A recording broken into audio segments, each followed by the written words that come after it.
नमस्ते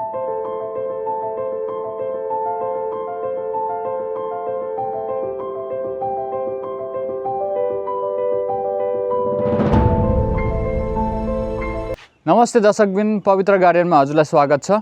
आज चाहिँ मेरो फर्स्ट टाइम छ भिडियोमा। अब मम्मी जस्तै चाहिँ पर्फेक्ट नहोला म, हैन, अलिअलि मिस्टेक होला कहीँ मलाई थाहा छ प्लान्टको बारेमा, तर भिडियोमा चाहिँ अगाडि आएर भन्नु चाहिँ अलिकति कहीँ मिस्टेक होला, सो त्यसमा एडजस्ट गर्नु तपाईहरुले। सो आजको हामीले खास विषय चाहिँ केमा छ भन्दाखेरि इन्डोर प्लान्ट है। इन्डोर प्लान्ट यो जाडोमा कसरी टेक केयर गर्ने, कसरी लोकेसन दिने हो, कसरी प्लान्ट कति प्लान्टलाई पानी कति हाल्ने हो, त्यो चाहिँ धेरै नै सोचेर बुझेर मात्रै दिनुपर्छ, नत्र तपाईको इन्डोर प्लान्ट मर्छ।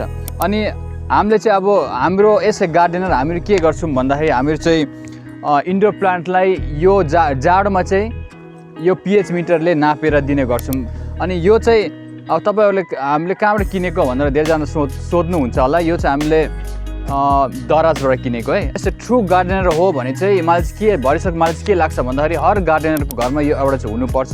त्यो त महँगो पनि पर्दैन, सस्तै पर्छ।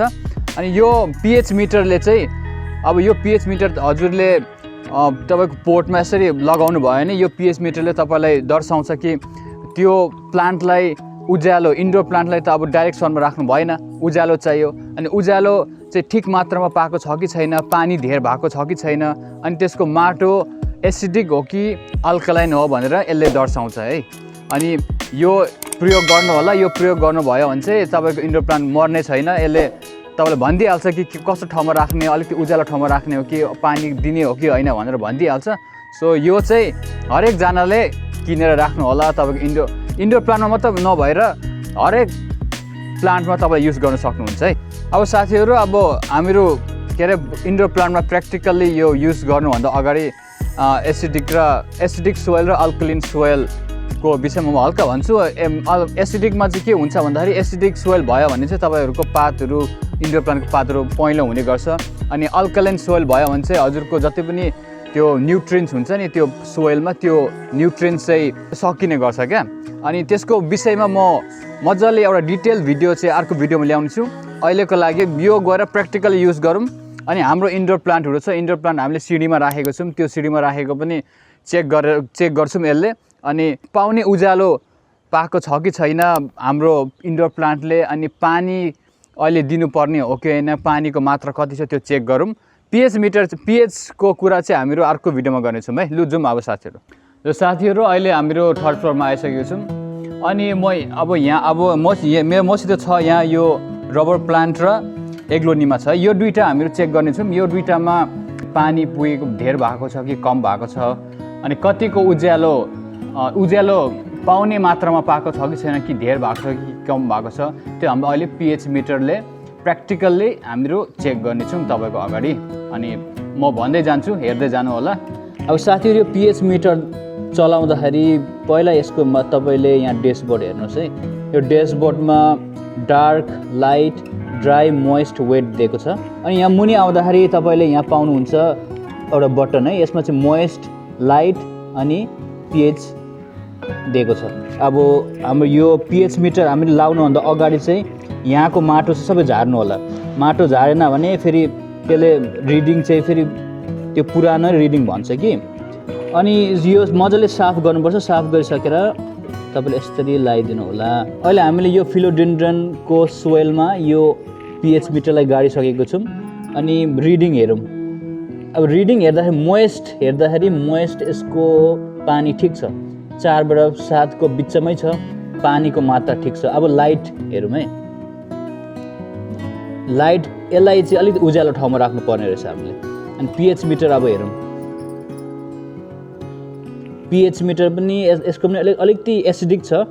हामीले के बुझ्यौँ भन्दाखेरि यो दुईटामा, यसमा यो हाम्रो एग्लोनिमामा पानी धेर छ, उज्यालो कम पाइरहेछ। यसले पानी ठिकै छ तर उज्यालो कम पाइरहेछ।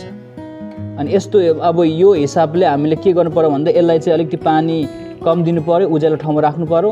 अनि यसलाई चाहिँ पानी ठिकै हो तर अलिक उज्यालो ठाउँमा राख्नु पर्यो। हामीले यो हाम्रो रबर प्लान्ट, इन्डोर रबर प्लान्टमा यो लगाएको छौँ। अब यहाँ मिटरमा हेर्दाखेरि यसको हेर्नुहोस् यसको मोइस्ट पानीको मात्रा ओके छ यसको। अनि हामीले लाइटिङ हेर्दा कम छ। तर तपाईँले सोच्नुहुन्छ होला होइन यहाँ त उज्यालो ठाउँमा छ कसरी लाइटिङ कम भयो भनेर सोच्नुहुन्छ होला। तर यो चाहिँ हामीले भर्खरै नै यहाँ राखेको है, किनभने हाम्रो घर पेन्टिङ गर्दाखेरि भित्र राखेको थियौँ कि यो डार्क ठाउँमा, अनि त्यही देखाइरहेको छ कि अहिले। अनि भर्खरै यो यहाँ राख्ने बित्तिकै त यो मिटरले देखाउँदैन, त्यही भएर यसले चाहिँ लाइटिङ चाहिँ अलिक कम देखाइरहेको छ। अब पिएच मिटर चेक गर्दाखेरि यसको पिएच मिटर यो पनि एसिडिक नै छ। साथीहरू तपाईँले देखिसक्नुभयो होला पिएच मिटर कसरी युज गरिन्छ भनेर। अनि पिएच मिटर चाहिँ म फेरि भन्दैछु है, तपाईँ गार्डन लभर हो भने चाहिँ पिएच मिटर चाहिँ घरमा अनिवार्य एउटा किनेर राख्नु होला, दराजमा पाइन्छ सस्तो मूल्यमा। र हामीले 2-3टा प्लान्टमा चेक गऱ्यौँ पिएच मिटरले। अनि एग्लोनिमामा पानी धेर छ, लाइटिङ कम छ, अनि फिलोडेन्ड्रनमा पानी ठिक छ, अनि लाइटिङ चाहिँ अलिक उज्यालो ठाउँमा राख्नुपर्ने हामीले। यस्तै गरेर हजुरहरूले पनि आफ्नो इन्डोर प्लान्टहरूलाई चेक गर्न सक्नुहुन्छ पिएच मिटरले। अनि तपाईँहरूसित पिएच मिटर छ भने चाहिँ धेरै नै हेल्प हुन्छ है। अब तपाईँको इन्डोर प्लान्ट कहिले लालागुलुग भएको हुन्छ, हेल्दी हुँदैन। इन्डोर प्लान्ट भनेको के हो त, हेल्दी हुने प्लान्ट हो। भित्र रुममा राख्ने बित्तिकै त्यसले वाउ भन्ने खालको एउटा फिलिङ दिनुपर्छ। अनि यसै गार्डनर हामीले चाहिँ बुझ्नुपर्छ यसलाई के भइरहेछ होइन, जस्तो मैले चाहेको त्यस्तो छैन, किनभने हामीले प्लान्टहरूलाई जस्तो ढाँचामा राख्यो त्यस्तै हुने हो क्या। अनि इन्डोर प्लान्टलाई अब तपाईँले त घर दामी सजाउँछु भनेर ल्याउनु भएको हुन्छ, हेल्दी हुँदैन, त्यसको के फाइदा पर्छ। त्यो पिएच मिटरमा हल्का तपाईँले इन्भेस्ट गर्नुहोस्। अब हामीले त्यो दरा चाहिँ हामीलाई स्पोन्सर गरेको होइन है, यसै गार्डनर हजुरहरूलाई मैले आफ्नो एक्सपिरियन्स, मम्मीको एक्सपिरियन्स, मेरो एक्सपिरियन्स हामीले भनेको हो। त्यही हो लास्टमा कुरा चाहिँ पिएच मिटरको बारेमा भन्यौँ। अब अर्को भिडियोमा हामीले के भन्छौँ भन्दाखेरि अर्को भिडियोमा पिएचको मात्रै विषयमा कुरा गर्नेछौँ। एसिड सोइल र अल्कलाइन सोइलको त्यो दुईटामा चाहिँ के फरक छ त्यो दुईटाको विषयमा कुरा गर्नेछौँ। अनि आजको लागि चाहिँ यति नै हो। भिडियो कस्तो लाग्यो त हजुरहरूलाई, अब मम्मीको भन्दा त अलिकति बोरिङ नै भयो कि कस्तो भयो कमेन्टमा कमेन्ट गरी पठाउनु होला। अनि साथीहरू हाम्रो च्यानलमा सबैजनाले धेरै माया गरिदिनु भएको छ, त्यसै गरी नै माया गरिराख्नु होला। अनि अबदेखि चाहिँ म पनि भिडियोमा आउने छु, तर तपाईँको माथि छ है। अब त्यही हो, अब इन्डोर प्लान्टमा चाहिँ अब मैले भनिहालेँ इन्डोर प्लान्टमा तपाईँले के गर्नुपर्ने हो, पिएच मिटर राख्नुहोस्। अहिले विन्टरमा चाहिँ अलिकति गाह्रो नै हुन्छ इन्डोर प्लान्टलाई बचाउनु। अनि पानीको धेरै ख्याल गर्नु होला, अनि त्यो लोकेसनको धेरै ख्याल गर्नु होला। अनि डोर्मेन्सीमा गएको हुन्छ प्लान्टहरू सबै, अनि डोर्मेन्सीमा जाँदाखेरि चाहिँ कटिङ नगर्नुहोस्, अनि त्यसलाई रिपोर्टिङ नगर्नुहोस्, भरेको छ त्यसलाई हल्लाउने कोसिस नगर्नुहोस् है।